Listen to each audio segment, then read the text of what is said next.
zachoval se jen jeden, špatnými příběhy byl bohužel veden.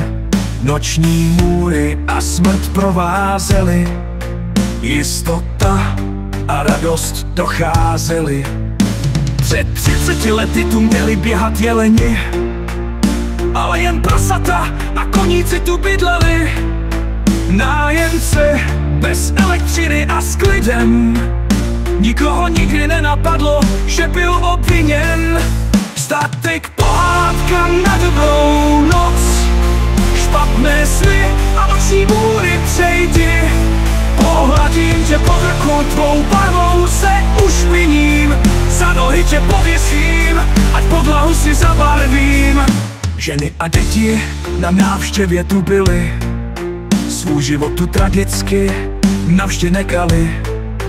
Místo mělo být plné radosti a štěstí, ale je lepší mít statek plné bolesti. Statek, pohádka na dobrou noc, špatné sny a noční můry přejdi moc. Pohladím tě po krku, tvou barvou se ušpiním, za nohy tě pověsím, ať podlahu si zabarvím. 1, 2, 3, 4, 5, možná víc, na pohádku mi krásně krvácíš. Hrůzy a strach tu pořád prochází, lidi tu se špatným pocitem odchází.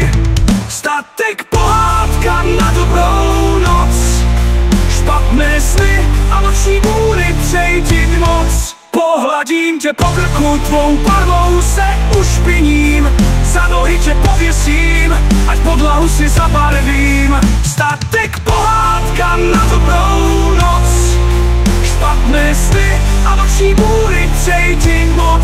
Pohladím tě po krku, tvou barvou se ušpiním, za nohy tě pověsím, ať podlahu si zabarvím.